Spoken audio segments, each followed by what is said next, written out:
Welcome to Unlocking the Parenting Code, all about boys. I'm Kathy, and this season is dedicated to exploring the unique world of raising boys. Parenting boys today can feel like trying to crack a complicated code, a mystery, especially when it comes to understanding their inner emotional world. Together, we'll dive into real life stories, share practical tips, and uncover insights to help you and your son thrive, not just survive. So grab your coffee, settle in, and let's unlock the parenting code, one boy at a time. Today I want to share something a bit different than our usual regular episodes. Last year, I had the opportunity to present a session titled Fathers and Sons to a group of dedicated fathers and male mentors for boys. And today I'd like to share that with you. The video is packed with detailed slides and insights specifically geared towards fathers and father figures. If you're looking for actionable tips and a deeper understanding of the unique journey of fatherhood, this is the episode for you. So settle in as we unlock more of the parenting code together. And let's dive into fathers and sons. Hi, it's a real pleasure to be here with you today. I am recording this in Japan, which is why I'm not with you real time, because real time is not a time that I'm awake. I'm very excited to talk with you because usually I am talking to mothers of little boys, and I find it very exciting that there are men who are very involved and are going to things like this where you can learn a little bit more, making yourself a better parent and just understanding a little bit more about your son. So, I'd like to start by telling you a little bit about myself because whenever I go to any kind of a conference or any learning at all, the first thing that I want to know is why should I listen to that person? I don't mean to be judgmental, but I need to know that they are a little bit further down the road than I am so that I can learn something from them. So I will let you read the things there yourself, but I have more than 40 years experience working in education. So my world has always been connected with parents and children and educators, and that's my world. Um, my biggest experience, besides all the contact with parents and children, has been since the birth of my son.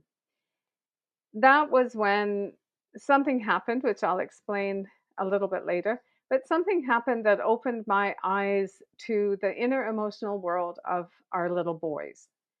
And that started me on a route of almost 30 years of trying to learn everything I could to understand this world of men and then share it with other parents and educators and anyone who's connected and anyone who's willing to listen. So I'm very excited that you are here today.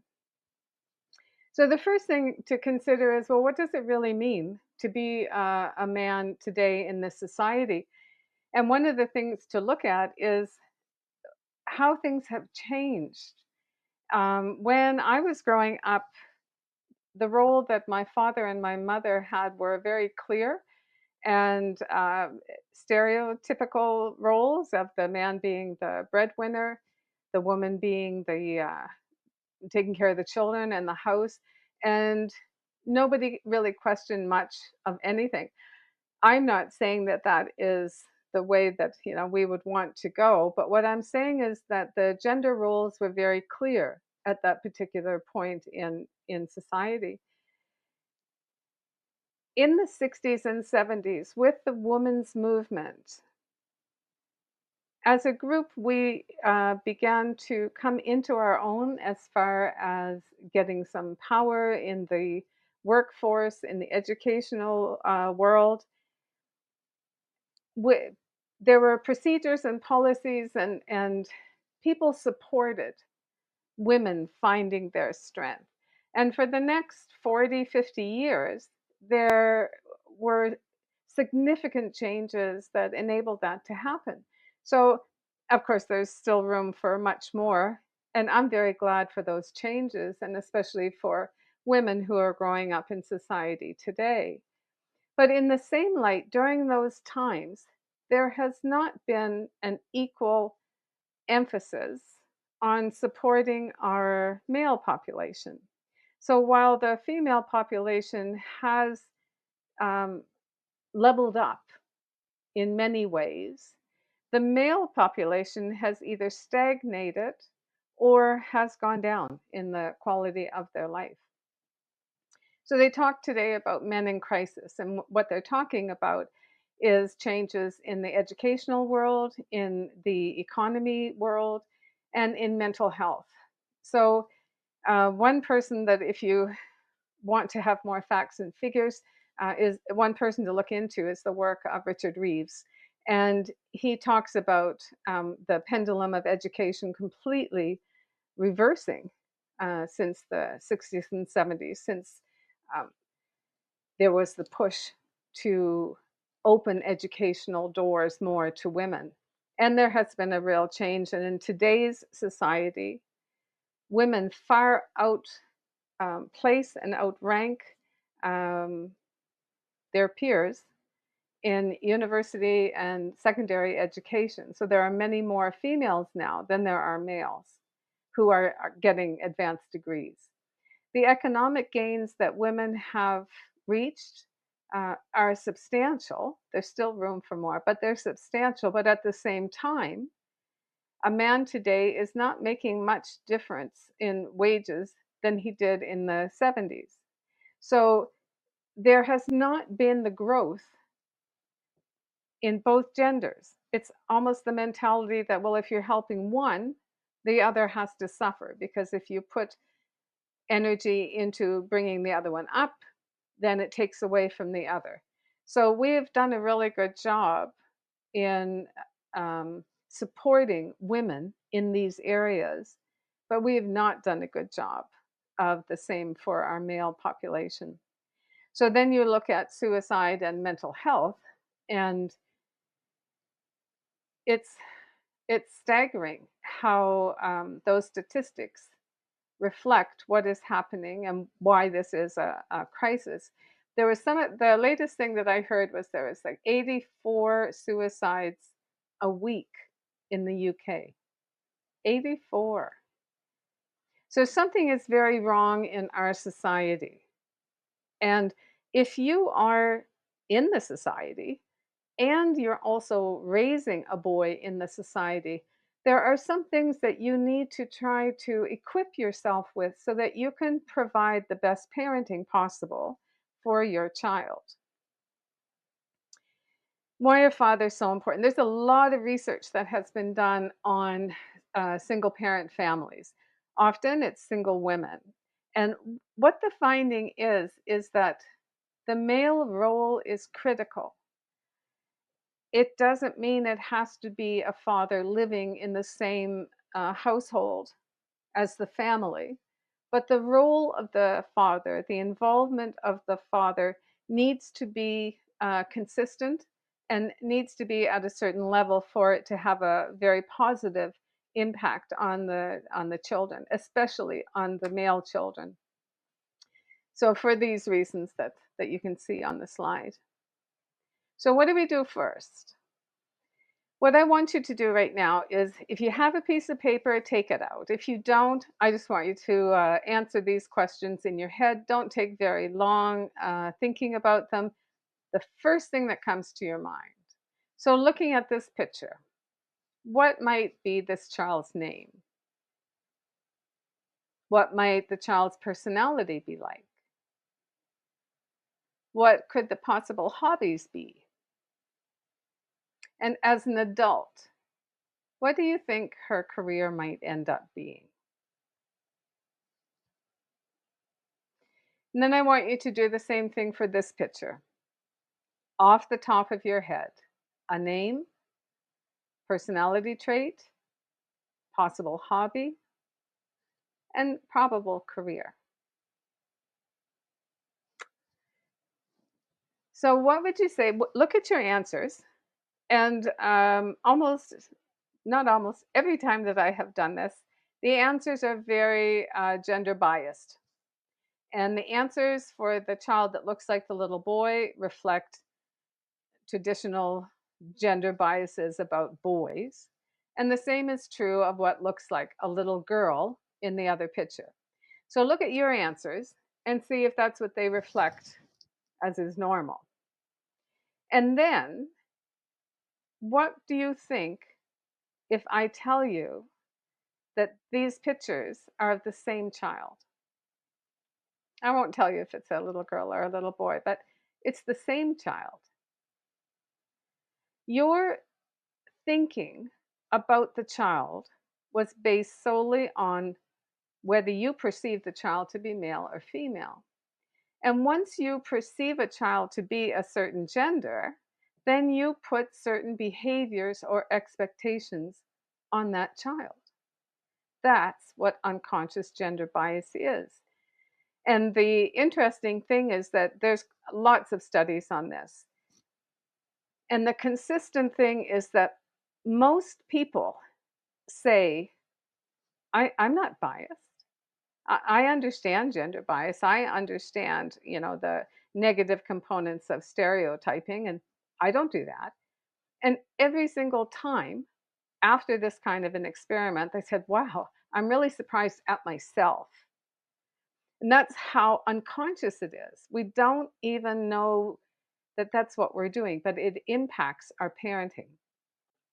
So I want to share with you the story of how I got started on all of this. And that was me saying, I've worked with kids, a long time before having my own child. Um, I was very kind of gender neutral. I really didn't think I had any biases whatsoever. So what happened was that one day when our little boy was around 3 or 4 years old, his father was working and he wanted to go fishing. And so off we went. And we went to this little river, just a little bit off the road, down a wooded path. And it was beautiful. We were having a lovely time there. And what happened was that there was some movement. I could see some movement out of the corner of my eye, and I turned and I looked, and I saw what I referred in my head to as a gang of boys coming down. And in that moment, there was something so basic, so guttural, so instinctive that happened. And it created one feeling, and it was a total, overwhelming fear. And the fear was, it's a gang of boys. They're coming down. How am I going to protect my son and myself? So, anyway, the boys came down and they were in their tweens. They were in that group that actually the age group I was teaching at that same time. And in the summer between finishing elementary before going into middle school, their bodies grew, totally out of proportion, but they had bigger bodies, but they were still, very young boys at heart.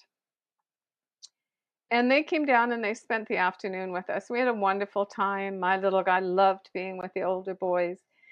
But that night when I got home, I'm very analytical. And so I really, really tried to understand why.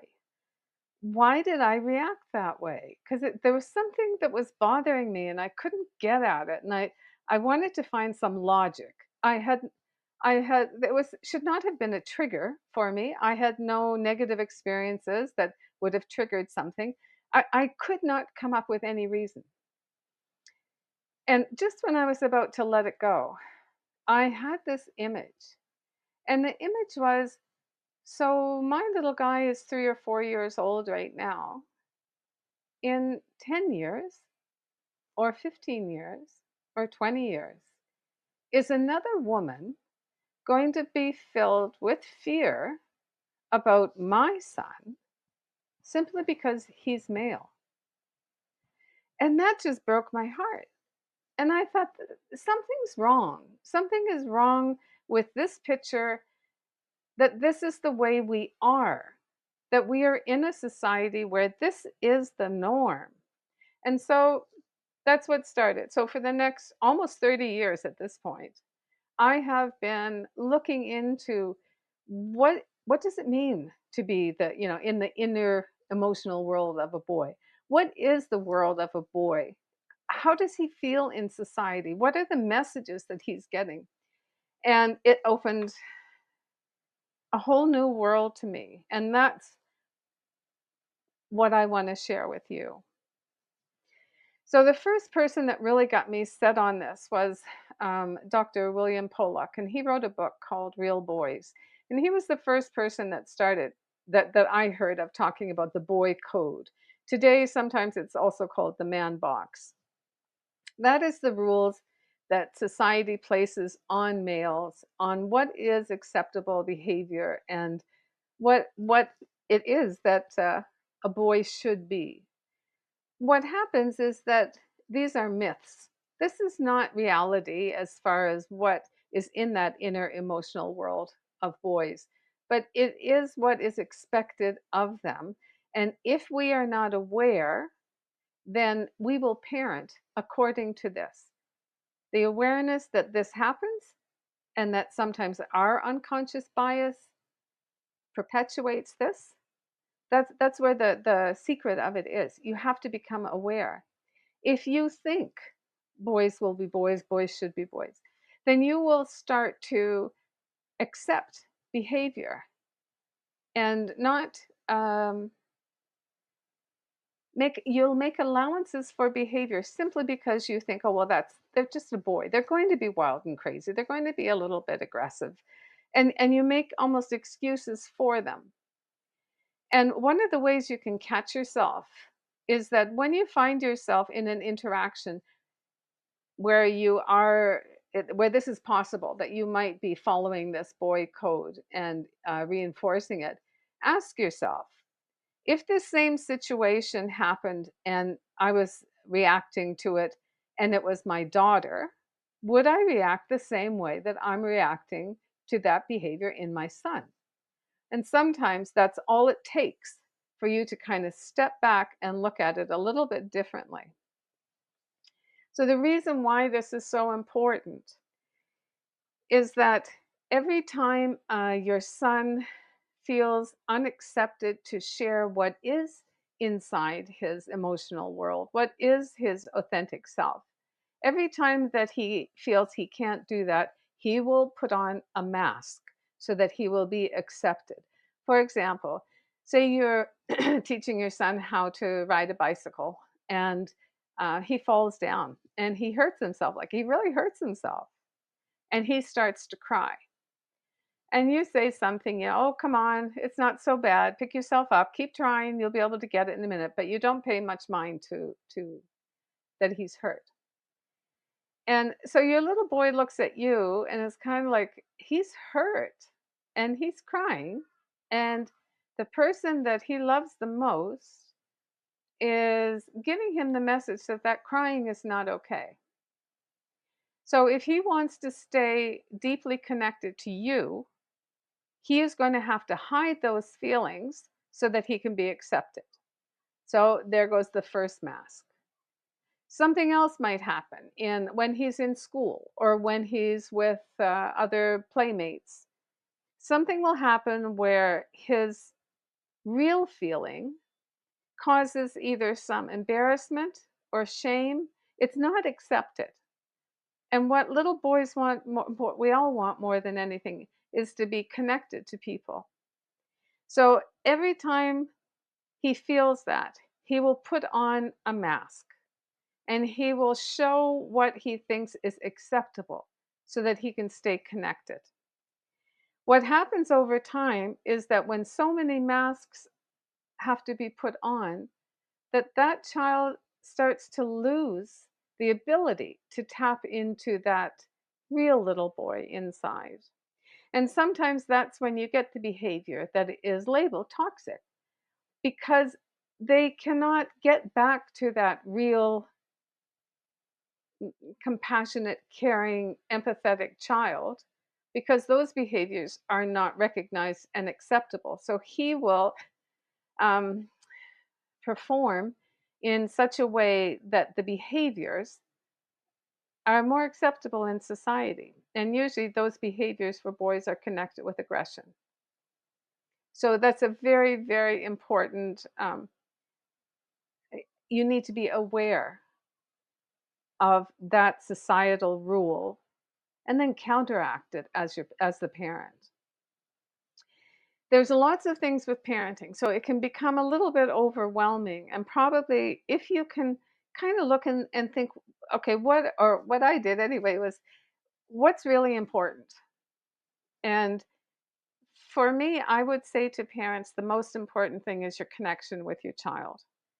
Because if you have a strong, real connection with your child, you will be able to support them and guide them forever, for their whole life, actually. That connection is the most important thing. Communication and discipline are two avenues that can either improve or kind of disconnect you. So they're very important components that affect the connection you have with your child.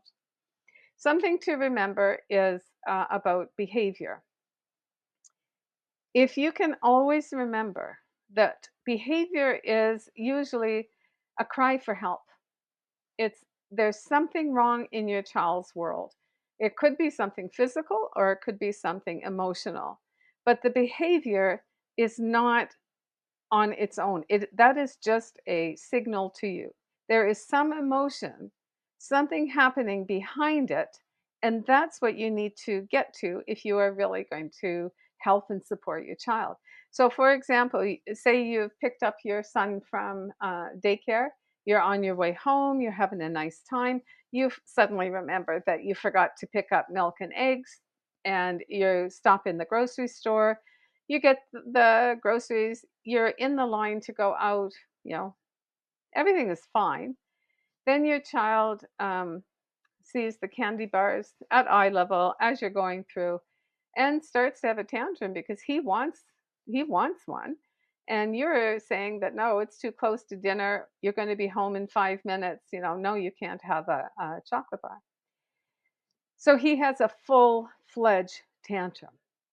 If you look at just the behavior, then you might think, what a spoiled little brat, that he is going to have that kind of a flip out simply because he's not getting his own way. Or you can think, okay, that's a pretty strong emotion that he's got coming out. What could be going on? In that situation, it's it's obvious. Um, he's tired. It's the end of it. He's been at school all day long. Who knows what happened at school? But he's tired. And if it's this close to dinner, he's probably hungry. So that little guy cannot regulate his own emotions. He cannot keep that inside. But it's not about the chocolate bar, it's that he is tired and hungry, and this is the way he is expressing it. Sometimes it can come out in different ways. Like maybe you've got a little bit older child, and all of a sudden, he has this meltdown, and, you know, he's really upset about something, and you can't quite figure it. It's disproportionate to whatever was going on. And then if you take that as a signal and try to figure out what's going on to get to the bottom of it so that you can support him, and then maybe you find out that, he overheard you talking to your wife about grandpa's, going into the hospital. And anyway, this is all built up inside. He doesn't have the tools to just go up and say to you, I'm worried about grandpa. So instead, he has a major meltdown about something that seems not to be related to anything about grandpa. So you have to be, with your kids' behavior, you have to be really curious, and you kind of have to be like a detective to find out what is it that is causing this problem and then give them the support they need. This is an important thing to remember. It's something I tell my son all the time. We are all doing the best we can at any point in time. When we can do better, we will do better.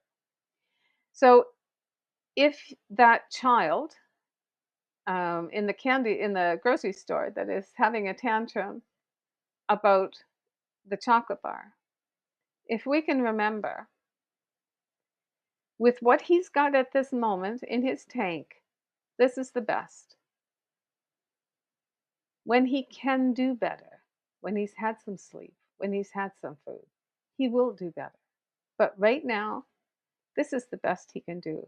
It just allows us to have a little bit more empathy for what's going on. Also, keep in mind about perspective.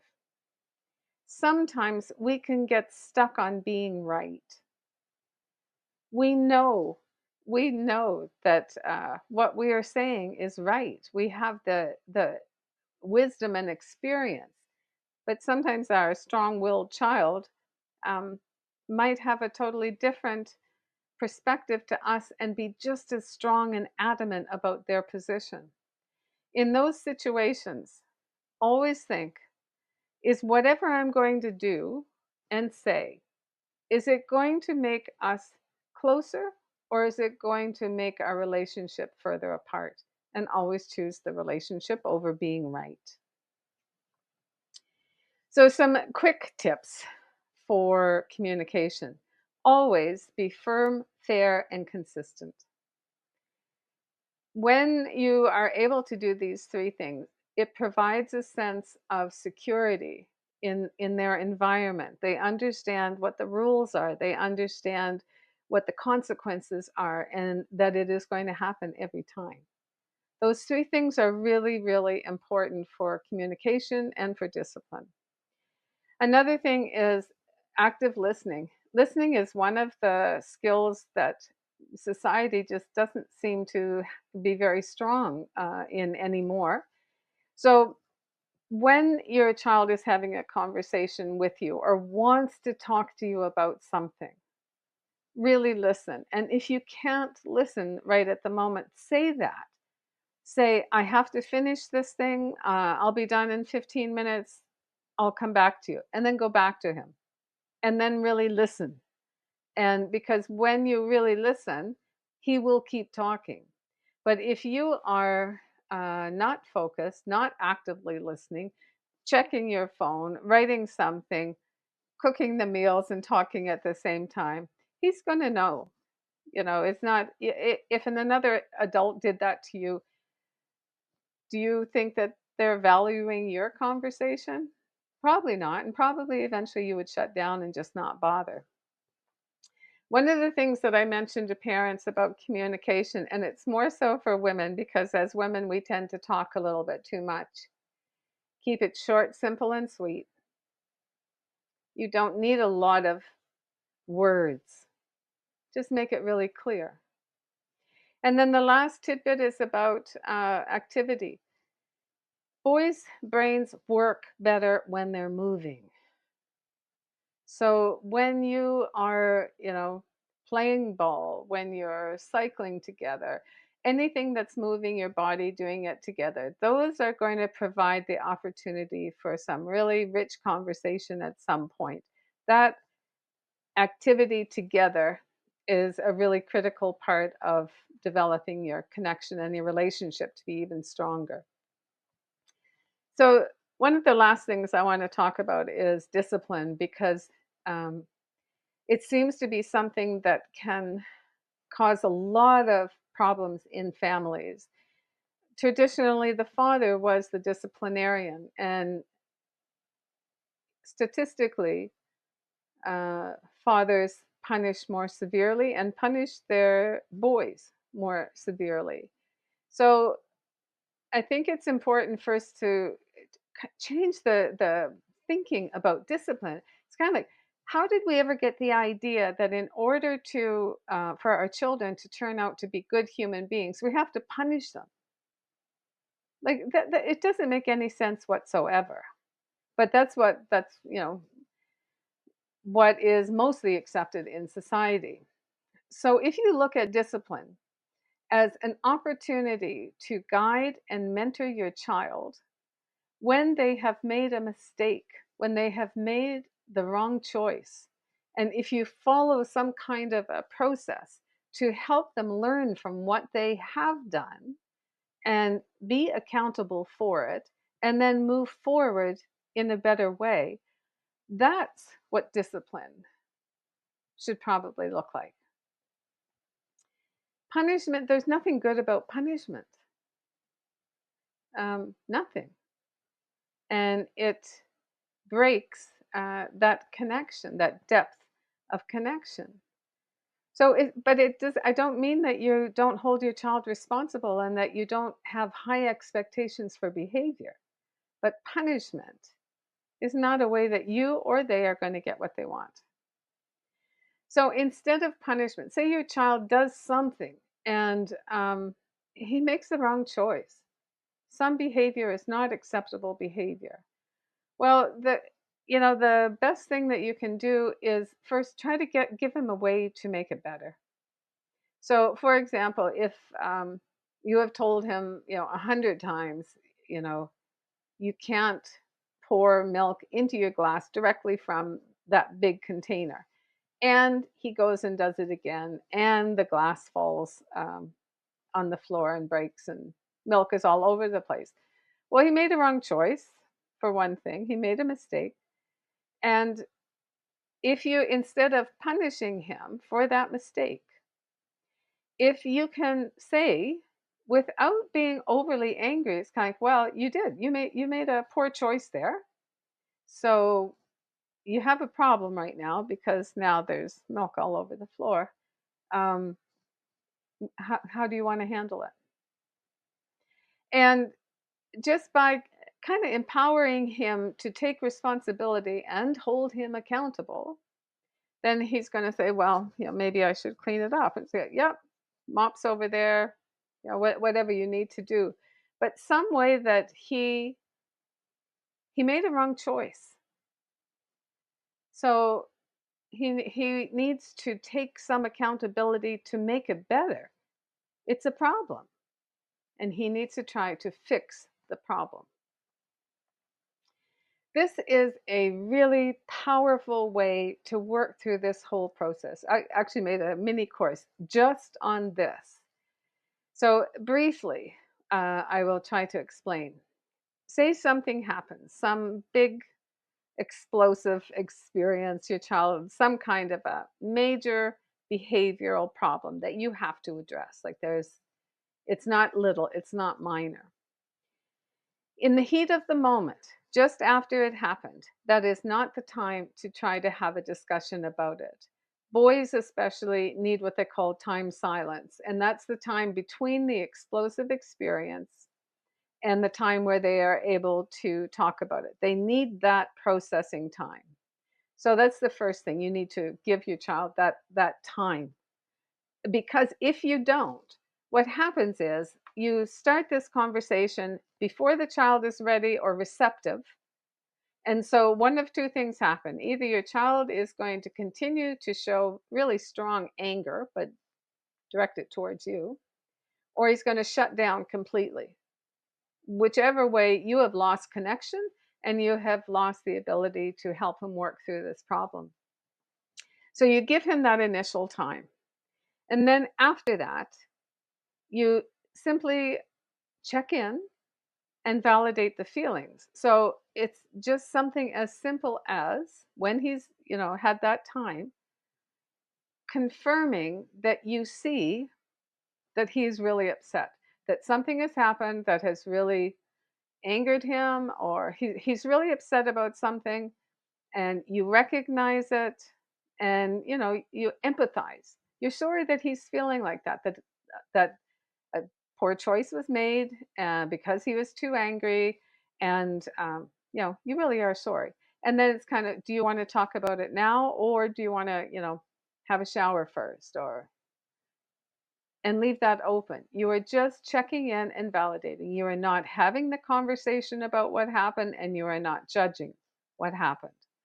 The next thing you do is, when it's ready, you sit down and you start the conversation. And the conversation is to explain what happened, not why. What? And that one phrase makes a complete difference. So if you think of it kind of like you are creating this movie of whatever the incident was. So your son will say something, this is what happened, and then you will make that movie and then you'll confirm it. And he will either say, well, yes, but, and he'll add on to it, or, but then something else, whatever it is, so that in the end, you have this full movie version in your head of the incident. And you say that to him. And so this whole time that he's talking about it, that also helps him process what was happening and get it clear in his own mind too. It's not just for your benefit, it's for his benefit as well. So when you are both very clear on what actually happened, then the next step is kind of, well, I understand. Like once you're both, you've got the page on the same page, I understand, but that didn't work out so well this time. It seems to have been a bad choice. So if the same situation happens in the future, what are some things that you could do differently? So, what you're trying to do is get him to kind of analyze the situation, realize that whatever choice he made didn't end up well, and what are some possible different choices that he could make in the future if the same kind of problem showed up. So, you go through it and you brainstorm together, say maybe I don't know, 4 or 5 different ideas on what he could do in the future to make things turn out better. And then, say, okay, so which one do you think uh, would be one that you could really invest in and do that the next time? So he'll choose one. So you'll look at that together because you want to set him up for success. So whatever he chooses, help him go through it and say, okay, well, do you need any support with this? What do you need to have in place beforehand so that this is, will be successful for you? So you want to set him up for success. So by the time that's done, he's quite excited. You're part of the same team. You're trying to make, things better, and he's feeling secure. But that's not where you stop. So the next step is you say to them, okay, I understand. This seems like a really good plan. And I am very confident that you have a really good chance of success with this. But what happens in the heat of the moment when the same kind of situation happens and you lose it again? You lose control, you make a bad choice, and you don't have such a good outcome. In that situation, brainstorm a few ideas on how he will hold himself accountable. And same process as the one before, but he comes up, say, with 4 or 5 different um, ways that he would be held accountable if whatever this plan was, if he wasn't able to follow through on it, and he had a similar problem again. What that does is he is part of the solution. So when he's actually trying to tap into that, oh yeah, I'm going to do this so that, I have a better outcome. He's also thinking, and I want to make sure I do this because I don't want to have that result that I've decided upon. Like you will help him hold himself accountable.